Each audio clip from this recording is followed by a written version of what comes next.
Cette présentation, justement, elle porte spécifiquement sur les apports de la directive européenne relative à l'amélioration des conditions de travail dans le cadre du travail via une plateforme qui a été définitivement adoptée par le Parlement européen et le Conseil de l'Union européenne le 14 octobre 2024, donc il y a quelques jours, et des modifications éventuellement à prévoir en droit français. Ce texte était vivement attendu. Il devenait en effet indispensable pour les institutions européennes d'apporter une réponse précise.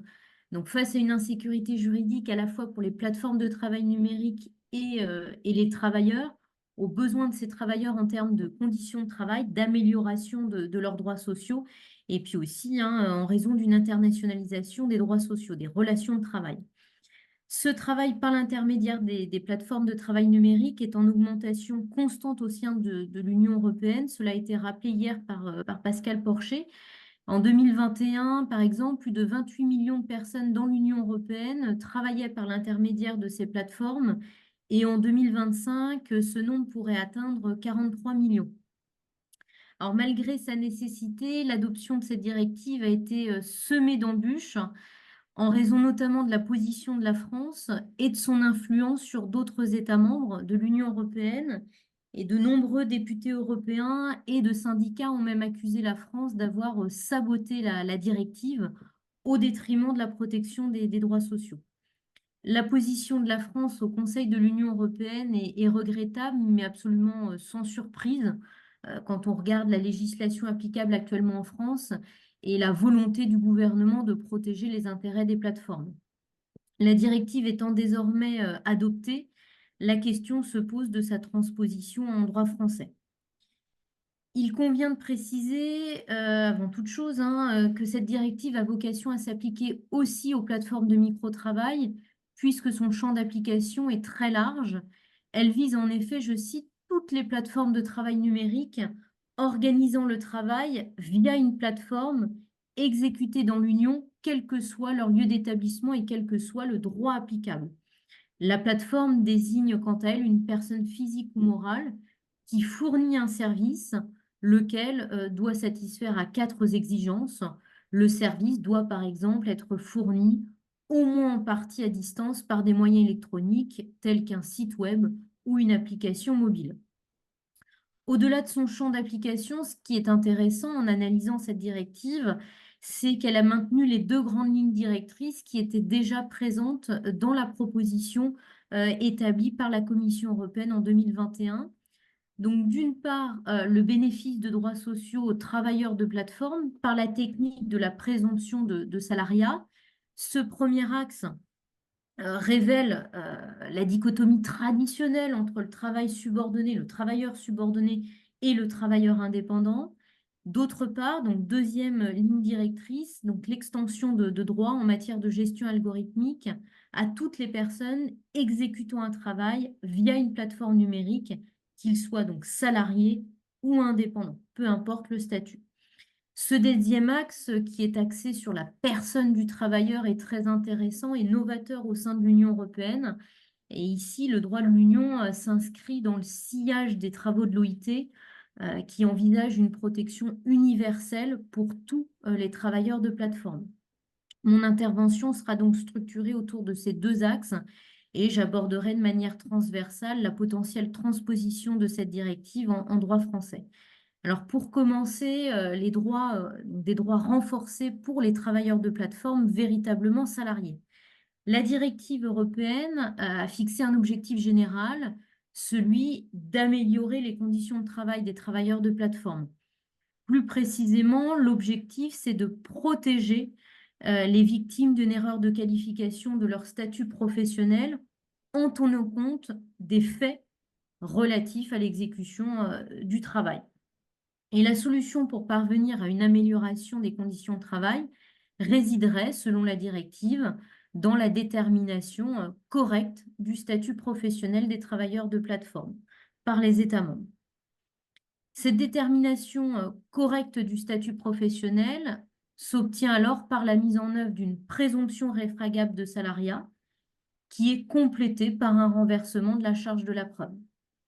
Et plus précisément, l'article 5 de la directive dispose, je cite, que la relation contractuelle entre une plateforme de travail numérique et une personne exécutant un travail par l'intermédiaire de cette plateforme est légalement présumée être une relation de travail lorsque des faits témoignant d'un contrôle ou d'une direction, conformément à la législation nationale, eh bien, sont constatés. Contrairement à ce qui avait été prévu initialement en 2021 par la Commission européenne, la présomption de salarié ne repose donc plus sur des critères juridiques harmonisés au niveau de l'Union européenne, mais sur des critères qui, au contraire, sont définis au niveau national. Il s'agit là d'une concession considérable qui a été faite par les députés européens pour satisfaire les opposants à ce texte et la France en chef de file. Il faut aussi préciser que cette présomption n'est pas automatique, elle doit être déclenchée. Il faut saisir le juge, comme l'a précisé ma collègue Farida Kodri. Les travailleurs de plateformes numériques présumés salariés pourront alors bénéficier de meilleures conditions de travail, notamment en termes de santé, de sécurité, d'accès à une protection sociale, conformément aux règles nationales et européennes. Et selon la directive, les vrais travailleurs indépendants bénéficieront, quant à eux, indirectement d'une autonomie et d'une indépendance plus importante et d'une plus grande sécurité juridique. Au sens de cette directive, cette présomption devra aider les travailleurs des plateformes à demander la requalification de leur statut et faciliter leur démarche auprès de la juridiction compétente. Est-ce que vous m'entendez? Est-ce que vous m'entendez toujours? Oui, Oui, oui, oui, tout à fait. oui, on Oui, oui. t'entend, on t'entend. Ouais, parce que j'ai toujours peur avec ma connexion. Alors, la formulation de la présomption peut toutefois paraître assez abstraite et accorde une marge d'appréciation assez considérable aux États membres pour définir cette méthode permettant d'activer une présomption dans leur droit national. Cela suscite alors de nouvelles interrogations. En effet, est-ce que cette formulation traduit une faveur à l'égard des États membres qui seraient soucieux de préserver un modèle économique? Ou au contraire, cela permettrait-il de prendre en compte la diversité des plateformes et des travaux de plateforme comme les plateformes de micro-travail? En tout état de cause, l'insécurité juridique et l'incertitude demeureront, à mon sens, puisque cette disposition aboutira de nouveau à des interprétations différentes en fonction des États membres et en fonction des contentieux et en fonction donc des juges. La France a donc finalement réussi à obtenir une version moins contraignante que la proposition qui avait été faite par la Commission européenne en 2021. S'agissant de la transposition justement de cette directive en droit français, on ne sait pas encore si la France transposera. À mon avis, la France transposera cette directive, mais de façon assez tardive. Alors, la France a 2 ans pour transposer, comme tous les États membres de l'Union européenne. Mais à mon sens, cette transposition se fera à minima. Et la question se pose de savoir comment cette présomption sera appliquée, puisqu'en droit français, il n'existe pas une présomption de salariat, mais une présomption au contraire de travail non salarié, dont l'objectif est au contraire de prémunir le travailleur indépendant des risques d'une requalification. L'autre limite qui est intéressante aussi à souligner de cette directive européenne, c'est le fait que la présomption légale de salariat ne s'appliquera pas dans le cadre de procédures qui porteraient sur des questions fiscales, pénales ou encore de sécurité sociale, alors même que l'on sait pertinemment que la réglementation des plateformes de travail n'est pas seulement une question de droit du travail, comme l'a très bien démontré Farida dans l'affaire Click on Walk de 2021. Les États membres pourront toutefois en décider autrement en appliquant cette présomption dans le cadre de ces procédures, ce qui ne sera sans doute pas le cas de la France.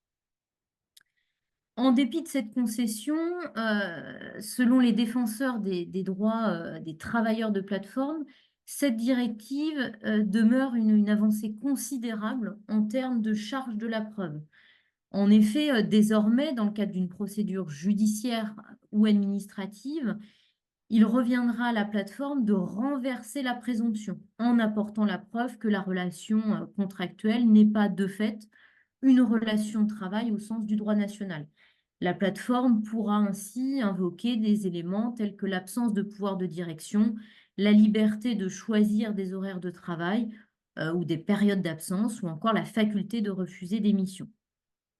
La Commission européenne, de son côté, a estimé qu'un cinquième des travailleurs de plateforme actuels pourraient être requalifiés par la mise en place de cette technique de présomption. La question se pose toutefois des autres travailleurs. Qu'en est-il de la protection pour les travailleurs qui ne sont ni salariés ni indépendants? Donc pour ceux aussi qui ne pensent pas exercer un travail. Donc ici, je pense à la situation des micro-travailleurs qui ne sont ni salariés ni indépendants, comme l'a rappelé mes collègues hier et il y a quelques minutes.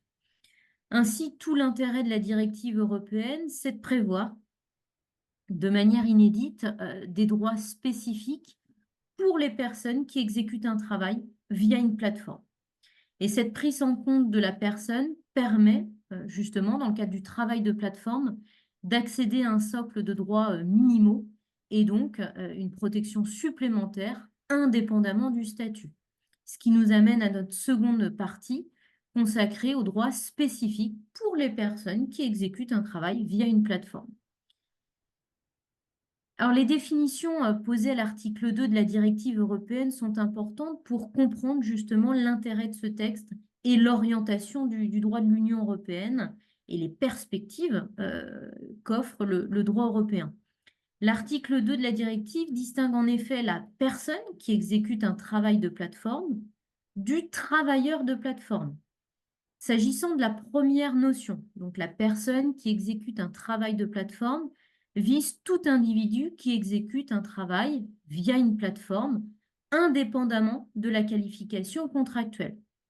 La seconde vise toute personne qui exécute un travail via une plateforme qui a un contrat de travail cette fois-ci ou qui est considéré comme ayant une relation de travail au sens du droit national. La directive prévoit donc des droits spécifiques pour les personnes qui opèrent via une plateforme numérique. Et ces systèmes devront respecter, mis en place, devront respecter de nouvelles règles de gestion algorithmique qui s'ajoutent aux règles énoncées dans le RGPD de 2016. C'est le travailleur de plateforme en tant que personne qui est visé par ces nouvelles règles spécifiques à ce secteur. Le rapprochement avec les travaux de l'OIT autour du travail décent est évident et il se traduit aussi dans les termes qui sont utilisés dans la directive européenne qui se donne pour objectif d'humaniser la gestion algorithmique du travail et de soumettre les plateformes de travail numérique à une obligation de transparence du travail. S'agissant donc de l'humanisation de la gestion algorithmique du travail, la directive comporte un chapitre 3 sur cette gestion. Ce chapitre 3 n'a absolument pas été contesté. Il porte sur les systèmes de surveillance automatisés et sur la prise de décision automatisée. La directive prévoit ainsi un socle de droits accordés aux travailleurs de plateforme en tant que personnes, donc indépendamment de leur statut. Ces droits portent sur la limitation de la collecte de données à caractère personnel, la transparence des processus décisionnels, le contrôle humain des systèmes automatisés et les recours. Alors, s'agissant de la collecte des données à caractère personnel, les plateformes de travail numérique ne pourront pas utiliser des systèmes automatisés pour traiter des données sur l'état émotionnel et psychologique des travailleurs, des données concernant leurs droits de négociation collective ou de grève ou des échanges avec des représentants.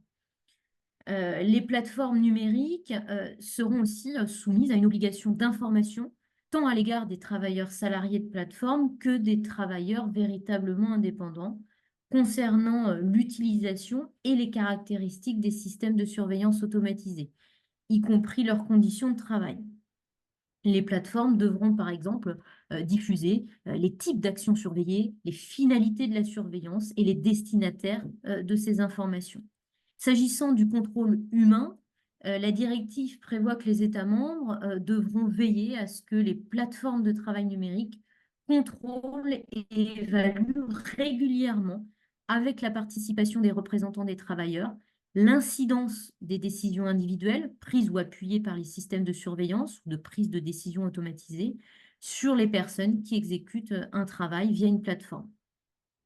Et toute décision qui tend à limiter, suspendre ou résilier un contrat ou le compte d'un contrat d'une personne exécutant un travail via une plateforme doit être prise par un être humain.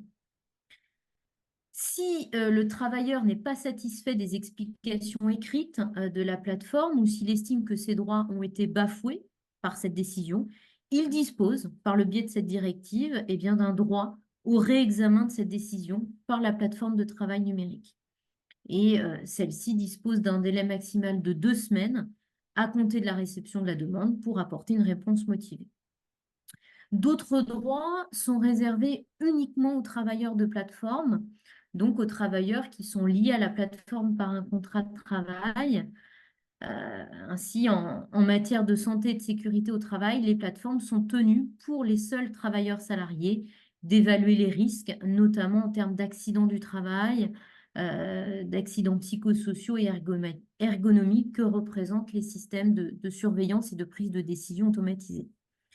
Enfin, dans un objectif de promotion du dialogue social, qui est spécifique dans le cadre de la gestion algorithmique, l'article 9 de la directive prévoit le droit à la consultation et à l'information des représentants des travailleurs de plateforme. Donc, ce qui est très intéressant. Pour conclure, la directive donne aux travailleurs le droit d'obtenir des justifications, de demander un contrôle humain et de contester ou de rectifier les décisions qui portent atteinte à leurs droits. Pour finir sur cette deuxième partie, un petit point sur l'obligation de transparence du travail à la charge des plateformes de travail numérique. La directive prévoit en effet que les États membres sont tenus de s'assurer que les plateformes de travail numérique qualifiées d'employeurs déclarent le travail effectué par les travailleurs de plateforme, non seulement aux autorités compétentes du travail, mais aussi à celles de la protection sociale de l'État membre dans lequel le travail est réalisé. Et les plateformes auront alors l'obligation de fournir des informations pertinentes à ces autorités tenues à la disposition des représentants des travailleurs de plateforme, conformément aux règles et procédures nationales. Alors pour conclure, ça sera ma conclusion finale. Ce texte est plein de promesses pour la protection des micro-travailleurs, avec ce mouvement en faveur d'un socle de droits sociaux pour les travailleurs en tant que personnes, qui donc dépasse ce schéma traditionnel salarié indépendant. Un premier mouvement avait été lancé en novembre 2017 avec l'adoption du socle européen des droits sociaux, commun à tous les travailleurs, qu'ils soient salariés ou indépendants. Nous pensons aussi à l'arrêt qui a été rendu par la Cour de justice de l'Union européenne le 12 janvier 2023, selon lequel la directive du 27 novembre 2000 s'applique à toutes les personnes, quelle que soit son activité professionnelle. Et enfin, l'influence de l'OIT par ses conventions et ses travaux est très intéressante à mon sens. Je pense notamment aux activités de l'OIT sur le travail décent et le travail informel. Donc, cette nouvelle considération de la personne du travailleur ouvre de nouvelles perspectives pour le droit du travail national et européen. Et le micro-travailleur sera peut-être moins invisible grâce à cette directive européenne. Je vous remercie.